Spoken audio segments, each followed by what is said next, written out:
Thank you for joining us. Please like and subscribe on YouTube. Follow us on Facebook and Instagram. And for more information about this show and the rest of Chor Leoni's season, visit chorleoni.org and subscribe to our newsletter, The E-Roar.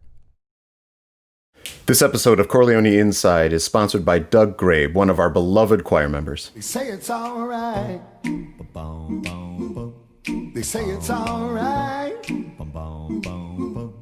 Say it's all right. Have a good time, 'cause it's all right. Hello and welcome to Inside with Chor Leoni. My name is Eric Light, and I am the artistic director of Chor Leoni Men's Choir in beautiful, non-smoky Vancouver, British Columbia. We've had a little bit of smoke here and there, but we have a beautiful day today, and I'm just so excited to have our guest Grant Gershon with us from the Los Angeles Master Chorale, and to share with you some of the great music from Chor Leoni's concerts from the past couple years. The very first piece that we're going to play for you is from Chor Leoni. This was from our Remembrance Day concert just last year at the Orpheum in downtown Vancouver.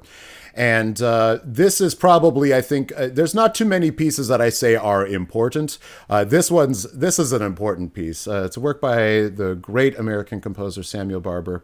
It's called A Stopwatch and an Ordnance Map, written for three-part male choir and kettle drums. And this was written for on a text by Stephen Spender. It is a very multifaceted and complicated poem that really is dealing with the moment in time when a soldier is struck by a bullet, and his time on this earth is stopped, as well as the watch that he's wearing. And it's a rather harrowing piece, but it's also, I think, one of the most gorgeously crafted pieces of choral music that's kind of ever been made, and we're just lucky to be able to perform that. So without any further ado, this is Stopwatch and an Ordnance Map by Samuel Barber. Chor Leoni singing.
What a piece of music. What a structure. Incredible writing. Stopwatch and an Ordnance Map by Samuel Barber. That was performed just about 10 months ago by Chor Leoni Men's Choir at the Orpheum in downtown Vancouver as part of our annual Remembrance Day concerts. I just also want to mention we will be offering a digital Remembrance Day concert this year, so stay tuned for that. Please subscribe to this channel here and via Facebook or on YouTube so that you can get updates for that, or better yet, become a part of our mailing list, and we can make sure that you can be a part of that.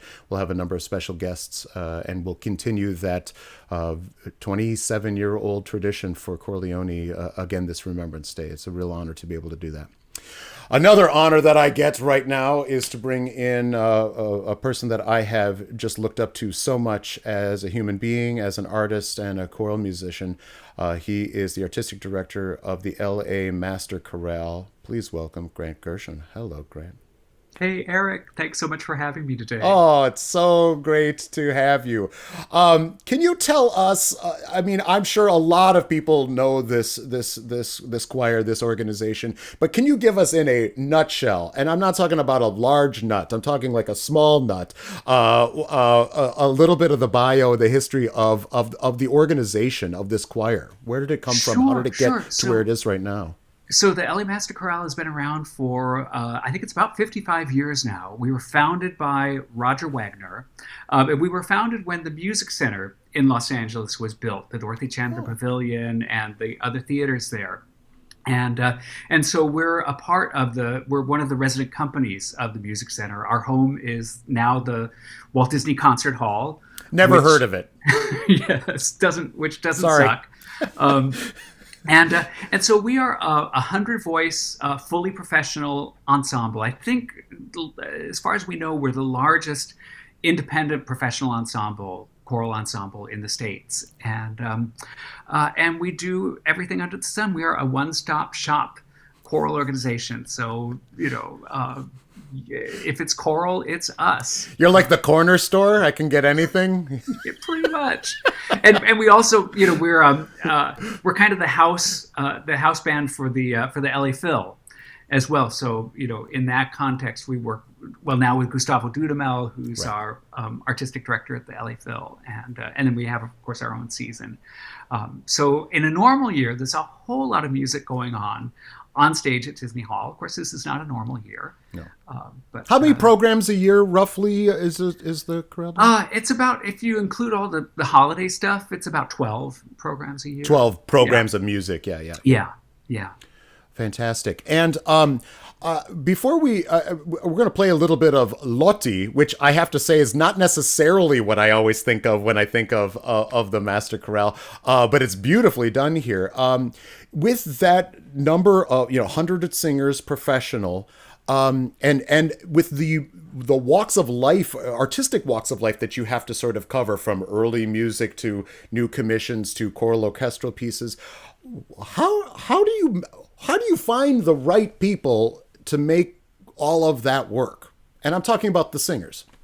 Yeah, I mean, we're really lucky to be in Los Angeles, where the talent pool is just off the charts. And one of the great things about being 100 voices is, what that means is that we can be anything from an octet to a 24-voice chamber ensemble to a 40-voice mid-size to a full 100-voice symphonic. And so it all just depends on the repertoire. And we can also then just cherry pick exactly the right singers for each project from within the 100 singers as well. So it's a very versatile group of singers, and yet, of course, each singer has certain specialties, and so we can lean into that when we program and when we cast the group. So I just love the way that we're organized. It just makes me super happy. It's got to be such fun, and a piece I wouldn't necessarily call fun, but extraordinarily beautiful. This Lotti Crucifixus. Could you just give us a tiny bit of background to lead into that? Sure. I mean, Lotti is not a household name, but he was one of the great Italian composers of the 17th century, and essentially around the same time as Monteverdi. And this is a piece that it's by far, I think, his most well-known piece, and I think it's because it has. Well, first off, it's just the harmonic language is just so rich. It's an 8-part structure with these beautiful, intensely painful dissonances and suspensions and chains of harmonies, kind of building and building. I mean, it's kind of like unlike any other piece I know. And so, I think we opened the concert with this piece, the recording that you'll play from one of our concerts at Disney Hall. It's a wonderful performance in a wonderful venue with a wonderful choir and a wonderful conductor. This is Lotti's Crucifixus.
That was the Los Angeles Master Chorale, Grant Gershon conducting Antonio Lotti's Crucifixus. A lovely performance of that. What a beautiful sound. It's just, it's terrific.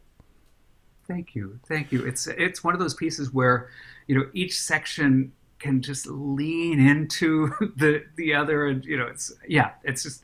Eric Whitacre has this expression. He talks about like a dissonance being like a bruise that feels so good when you kind of like press into it, which is kind of weird. That tells me a little bit more about Eric Whitacre than I maybe needed to know. But hey, that's you heard it here.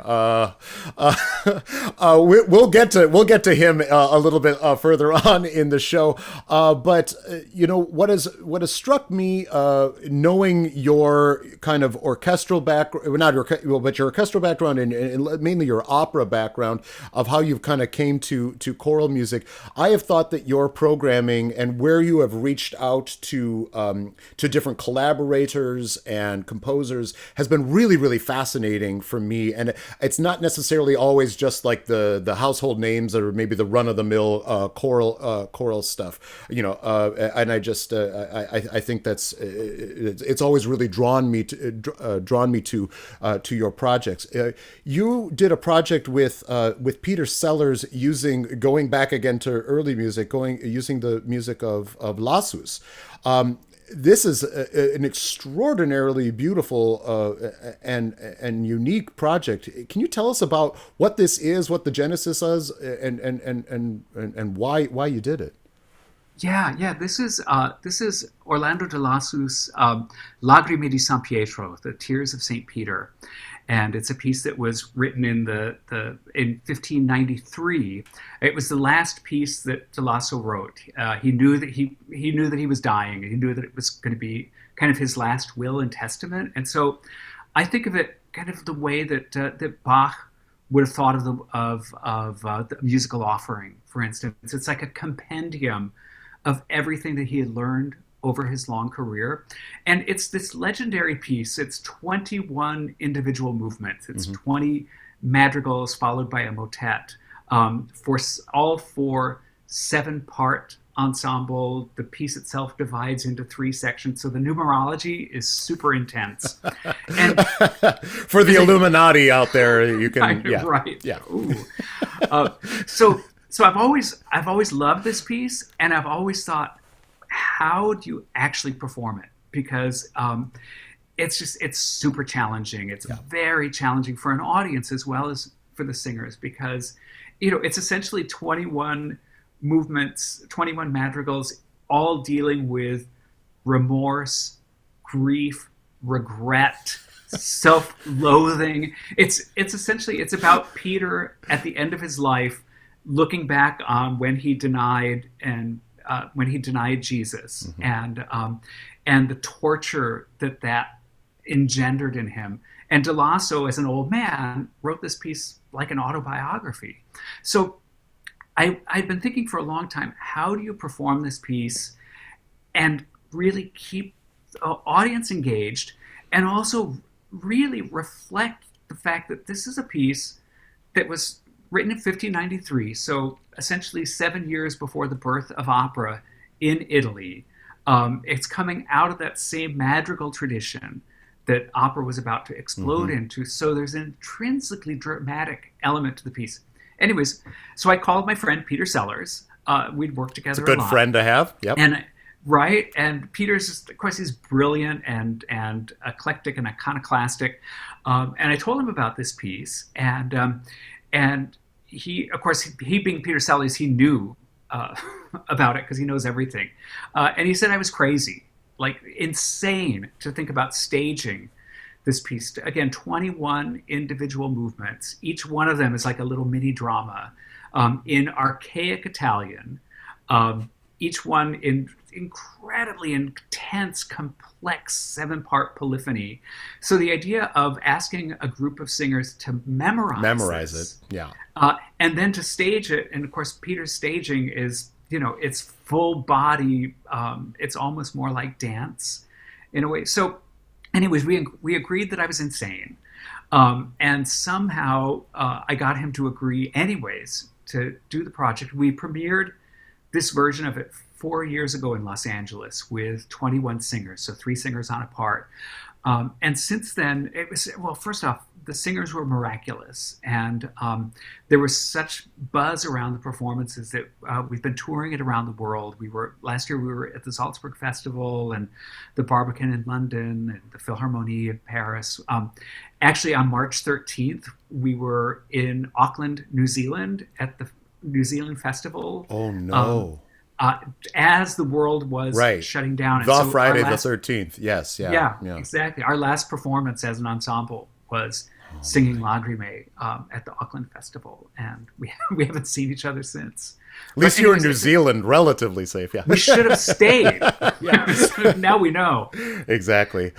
So we're going to see a movement of this. Come Falda di Neve. Can you tell us just a little? Give us just a bit about where this comes Sure, in the whole. Yeah, this is about the halfway point in the piece. It's the 10th madrigal. Come Falda di Neve means like a snowflake, and the text is basically saying like a snowflake that has laid in a deep valley all through the winter, melts when the first rays of the spring sun hit it. That was what Peter's heart was like when it was frozen in anguish. And then Jesus looked at him from the cross, and it melted his heart, and his heart became tears. And so it's just using this, very elaborate, Italian Renaissance metaphor of snowflake melting as tears are the expression of a melting heart. Well, let's both. Good times. Yes, yeah, exactly. Yes, but this is exquisite. Let's both hear this and see this piece from Lagrime di San Pietro, staging by Peter Sellars, LA Master Chorale singing.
Gorgeous, gorgeous, gorgeous, gorgeous.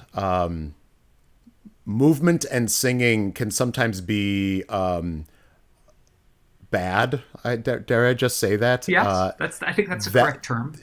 I'm just trying to get to the point. That was not. For me, seeing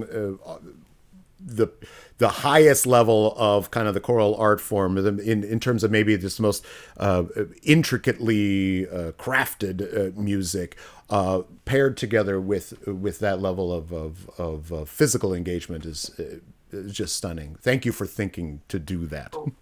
Well, thank you, but all props go to the singers. I still don't know how they do it, but it's essentially to me it's unlocking the music with the movement. I totally agree. And Yeah. we just did a survey with our audiences here. We had a company come in and do a survey with our audiences. It was the first real scientific kind of survey we've ever done, and figuring out, and the Chor Leoni audience, they are there to have an emotional experience. And they don't care if the music is complicated or simple, but if that message comes across viscerally and without artifice, then we do our job. And I just love that a project like that sort of actually strips so much artifice away while adding more on. In a way, I think that's you've added exactly another right. level, but yeah. Well, yeah, and I have to say that's working with Peter, who is all about emotion. I mean, and real emotion that in a way, it doesn't matter to him what it looks like, as long as the singers are really feeling, tapping really deeply and honestly into themselves, and into what the poetry is really saying. What's beyond the words on the page. And it's a very long process. We had 28 rehearsals to mount that piece, and the majority of the rehearsals were talking about the poetry. So, Unreal. Yeah. I want to change gears to another project of yours, and this is a much more recent one. You have released an album in the last, was it the last month? Has it been? When did this drop, as the kids say? Yeah. Thanks, with a bullet. Yeah, with a bullet. I think at end of August. Yeah. Okay.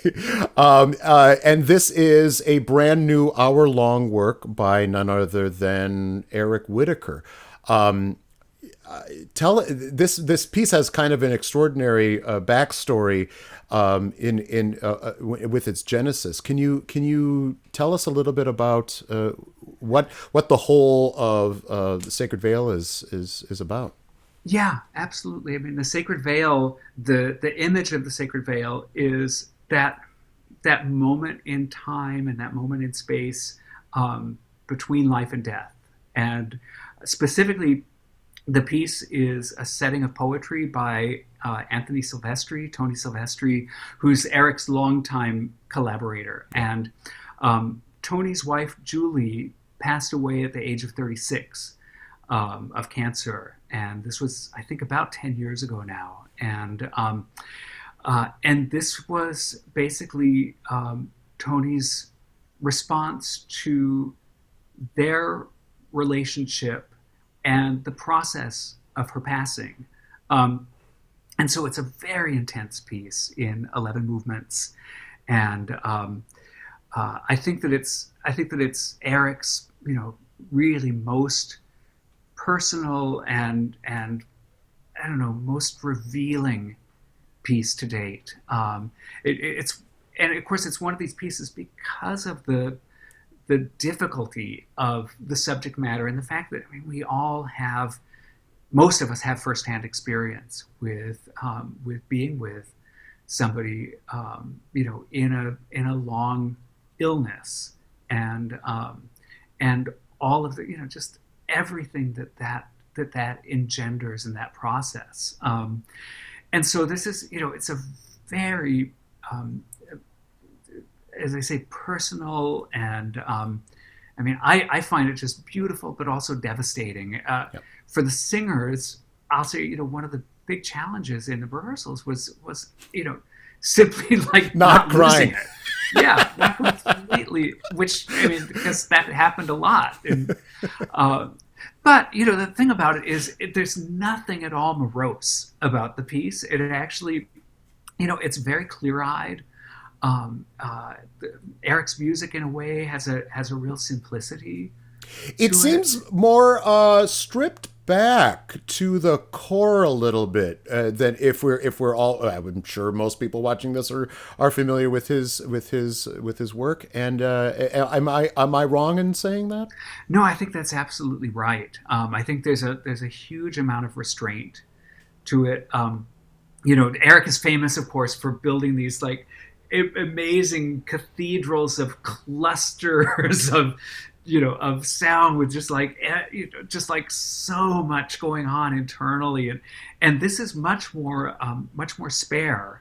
There's much more kind of space between the notes, as it were. Yeah. So that when it then has those moments of all the voices kind of coming together in very, very close harmonies and with those intense dissonances, it really, it's as I say, devastating, and very clearly to the point, in kind of the overall narrative of the piece. I think it's really extraordinary. Yeah, I highly encourage everyone to buy this album. It's it is a devastating work, but you can also it is a work that you can, I think, even dip into certain movements and experience that individual world. It while there is a through line, and we're going to play Child of Wonder, which I actually think is a great standalone piece. And this was a text written by Erick, if I'm not mistaken. Yes, I think that's right. Yeah. Can you give us a little bit of context on this movement that we're about to hear? Sure. So Child of Wonder is the final movement of the work, and I think of Sacred Veil as essentially a cantata. And so if it is indeed a cantata, then this is like the final chorale. Chorale. Yeah. And again, the music, like a Bach chorale, is homophonic. It's kind of stripped down to its essence. The first verse is a cappella. The second verse, the piano joins with this very gentle, oscillating accompaniment. And then the third verse adds the cello solo, which has this like beautiful obligato counter melody. Again, very much, I think inspired by Bach. And the final words, as the audience will hear, are Child of Wonder, coming home, and it's all about the idea that we're meeting again, that we're embracing again, that there's a bond between people that love each other, that'll kind of take us past, transcend that veil. Pass through. I want to thank you so much for being with us and sharing your extraordinary talents and yourself, and it means a great deal to me, and I hope a few folks that haven't heard your work or haven't heard it recently got a chance to today. So thank you so much, Grant, for being with us. Oh, absolutely, Eric. Thank you. Thanks for having me. And this is now the Los Angeles Master Chorale singing Eric Whitacre's Child of Wonder from his cantata, Sacred Veil.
Child of Wonder by Eric Whitacre from his larger work, The Sacred Veil. It's on a brand new recording from the Los Angeles Master Chorale, and just wonderful, wonderful work there. I highly recommend you check out that whole piece. It's beautiful. We've got one more work from Chor Leoni, and we decided to take a trip a little bit around the world. This was from our opening concert at the Singapore International Choral Festival. And this is the choir singing The Last Words of David by Randall Thompson. And this is from a beautiful hall that we got to sing at the Singapore International Choral Festival. And we hope you enjoy.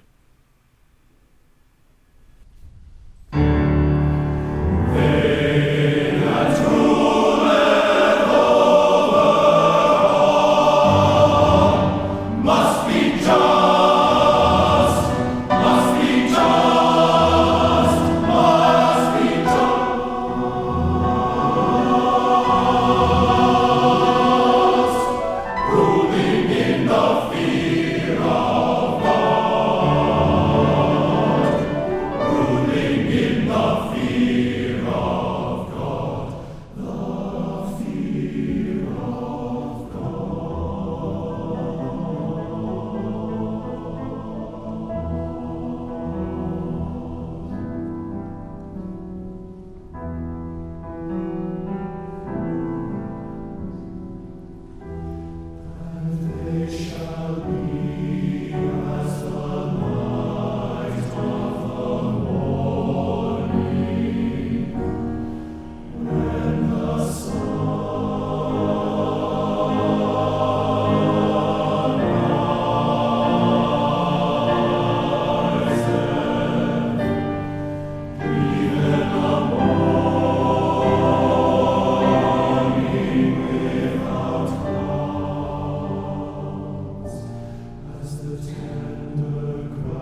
I am joined again by our wonderful director, Phil Jack. Hello, Phil.